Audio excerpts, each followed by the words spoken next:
First of all, thank you so much for being here at 11 in the morning, I guess. You might now thinking why I'm here, who am I, and why should you care that I'm here? Well, my name is Ivan Barroso. I'm the PlayStation First representative in Portugal. I'm certificated in Ubisoft International Game Design. I work with venture capitalist companies in Portugal Ventures. I have 3 published books. I worked 9 years in the magazines and journalism outlets for video games. I've been doing games since 2006. So a lot of stuff. I've been, of course, helping and being a part of some of releases on PlayStation, but also in other consoles and so on. I've been doing conferences and workshops all around the country in several places. And I teach in 3 universities in Portugal, Universidade de Lusófona, ETIC and Polytechnic of Leiria, close by here, of course. So I have an amount of experience. I usually teach about game design and project management, is cultural of games, art. The only thing I don't teach and I don't want to teach is programming. That's too much black magic for me. Okay, what do I learn about all these things? Well, making game is hard. It's really, really hard. And usually, when we talked about game design and how it can be appropriated by digital games, we always think about this kind of scheme. It's something that starts in a board game and then it gets a digital version, let's say. And sometimes it's the opposite. Sometimes you have some really popular video game in the market and then it becomes a board game. And other times, it's this. It's you have a board game that is a video game and a video game that is a board game. But during development is the part that I'm more interested in. How can you make the use of board games methods also available in video games without being that's just early stage? Because usually when I say let's make a game, you can immediately see in classes that students, game designers will take out a lot of media to maneuver, to try to create a prototype. Programmers are already getting to their middle layers, Unity, Unreal, and artists are already drawing stuff. What are they doing? I have no idea, because I always say to them, wait, okay, take a second, allow yourself to breathe, or even take several seconds. That's where rational game design comes. And what is rational game design? Rational game design is basically a metric system for game development. It can be used in board and in digital games, so physical and also digital. It divides a lot of things that we consider in games, being game system, player skills, charts. It divides all these things. It enables us to define a level design full matrix. So it's a process where you're doing it a board game, then you put to digital, then you're doing again the board game, then you're doing again the digital, then you do the board game, and then again the digital. So it's always a process that is jumping. Instead of just being like, consider that physical media is just at the beginning and then concern yourself with the technical issues of all the others. It's always saying, no, return to the board game, return to think about it. So this is basically the scheme for it. I know it's a little bit complicated. I'll try to go step by step so I don't get overburn you. But the very first thing that I ask and the very first thing that we work on is always target audience and player profile. Depending on the target audience, the group that was here doing were saying this. Different persons will want different things. And those different persons that want different things have expectations of what a game is and what a game isn't. Even yesterday I was in a meeting for some FCT reunion and they were asking professional game designers and they called me to explain some kind of what are games and so on. And they were telling me, oh, we got this data already collected and we see that women don't play that much games. And I told them, yeah, sometimes it's not women that don't play games, it's like they don't see themselves as gamers. That's more common. And then the person that was making me the interview said, yes, because they said they didn't play games, and we noticed that some of them, then we outside, we crossed around them, they were playing some mobile games. And said yes, because their expectation of what is a game and what isn't a game, or a game behavior, it's different. If you ask that target audience, which is really common, there's a lot of scientific data already saying that women don't identify as gamers as quickly as men do, although they game. So it's a curious thing. So after doing these expectations, we can decide the gameplay for it. And we always have the target audience that has mainstream expectations, and there's the niche expectations. And sometimes we want to hit the middle, right? That sweet spot where mainstream understands us and niche also understands us, but it's quite hard to reach that middle segment. So how do I discover the audience? Well, I do a lot of market research, because to do a game in Europe, it's different from making a game in Japan or in Africa or in Asia. They're all different. They're all completely different. Some things are similar, others are completely out there. I lived, for example, in Serbia for a few years, and war games were there really popular. And then I go to Germany, and no war games, of course, by obvious reasons. So it really depends on where you're going, what are the type of games, the demography of the persons that you're doing a game. To make a game for a teenager and making a game for an adult, some similar stuff, but also different expectations of gameplay.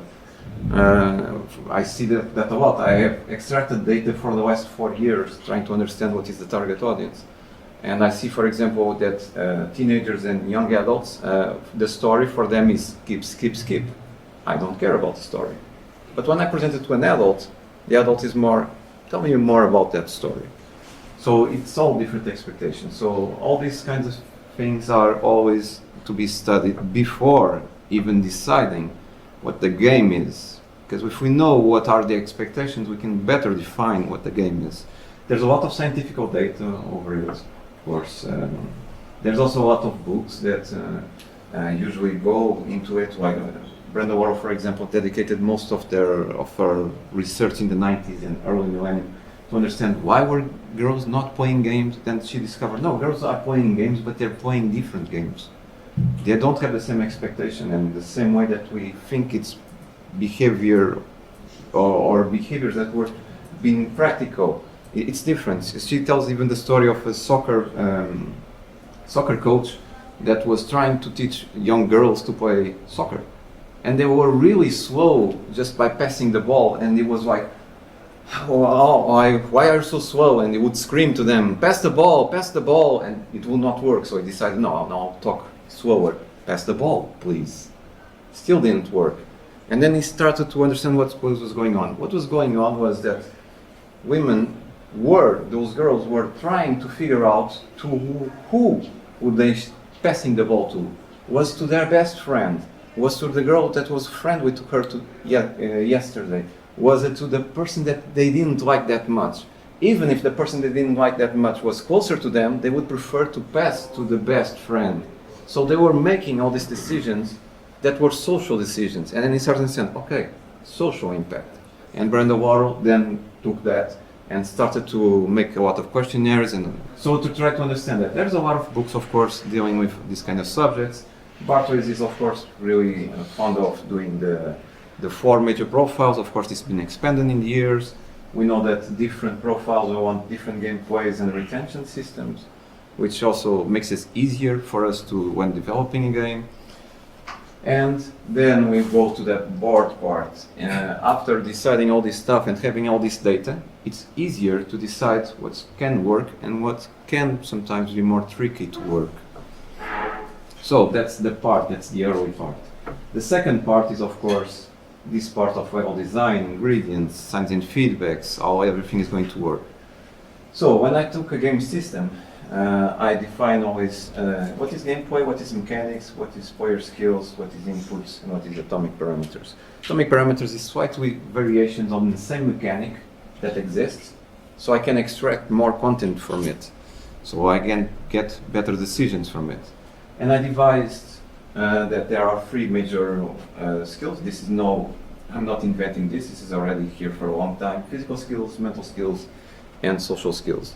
Physical skills, of course, are the ones that are related to timing, reflex, dexterity, but every one of them divided into easy, medium, and hard parameters or atomic parameters, where I slightly move the variation of the parameter and I get a different difficulty in the game.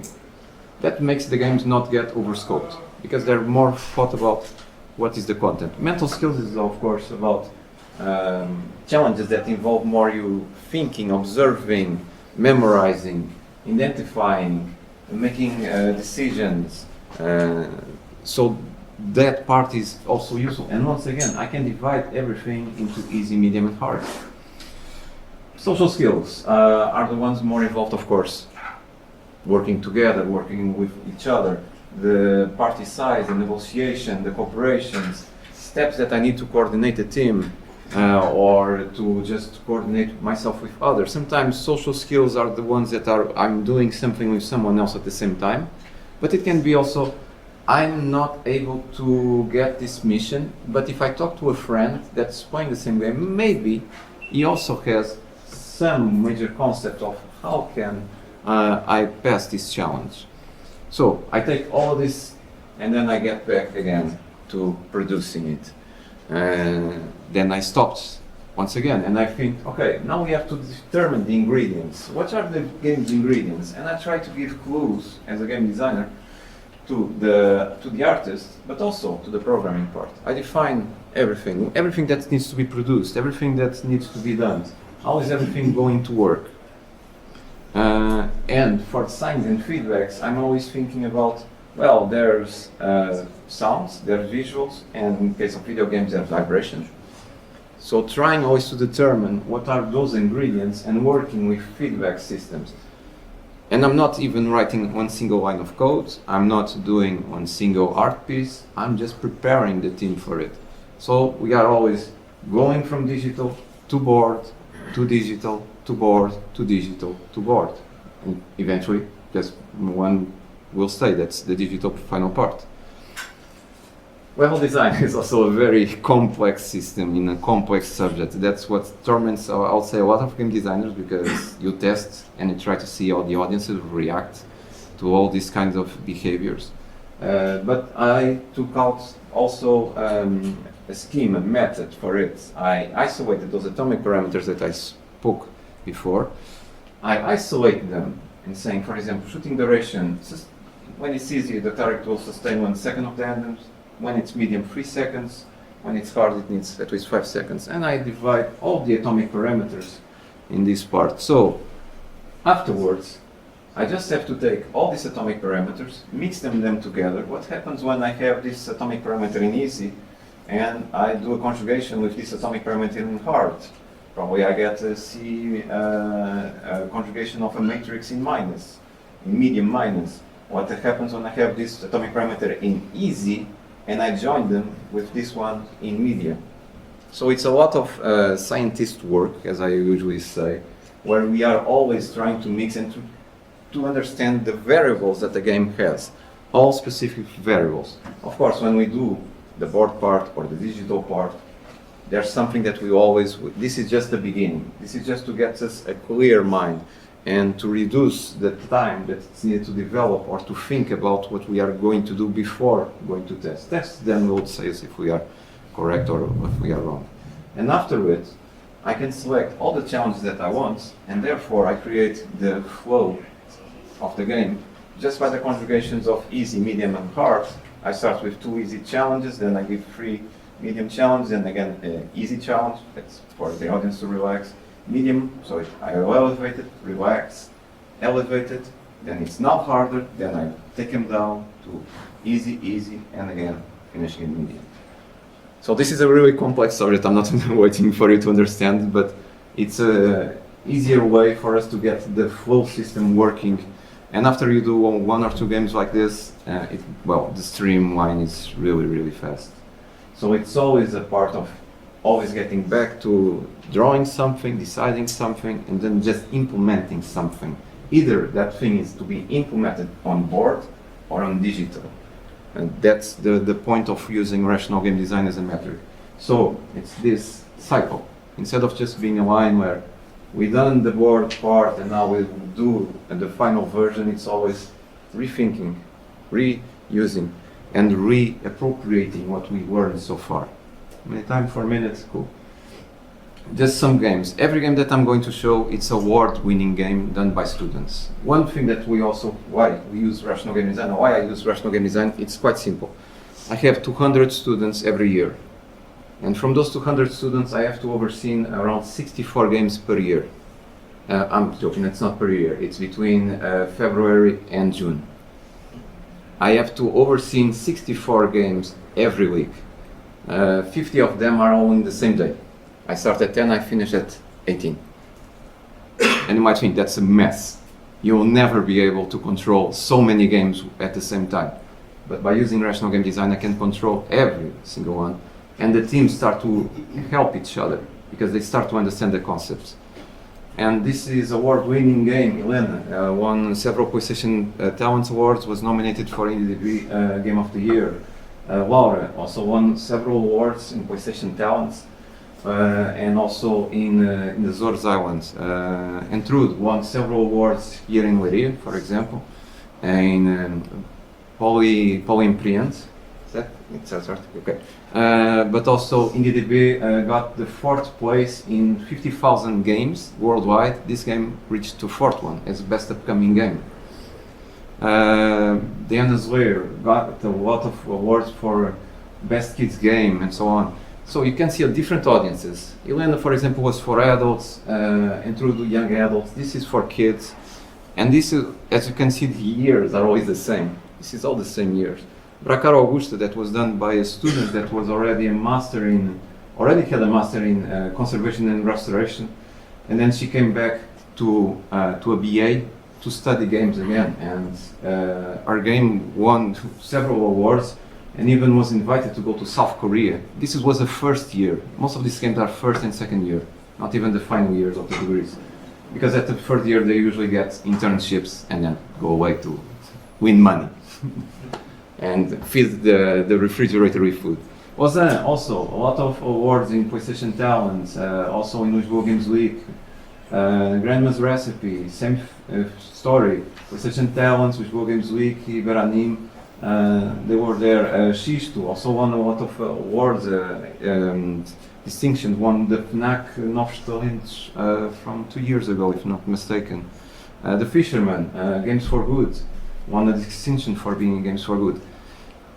You can see this is all different games, different audiences, and I'm controlling this weekly, 64 games per week. If I didn't use rational game design, I had those issues before, I could not control almost anything. I would control 5 games, that's it. But by using these metrics, it made my job not only easier, but easier for the ones that are learning how to develop better game experiences. So basically, this is good research, critical thinking, export creative process in depth. Knowing the target audience, super important, because then we can understand better the game that we are doing. It's more pre-production step, yes it is, but makes the production and the post-production faster, because all the questions and all the things that we wanted to do were already taken upon on pre-production. So when we reach production, everyone just knows that it's just a matter of doing it. Of course, sometimes you have to fix and to tweak code around, but just doing it. So that's it, 44 seconds. Thank you so much for being here. And that was from digital to board and board to digital. Rational game design in game design classes as well. Ta-da! Thank you, Mikael. Yay!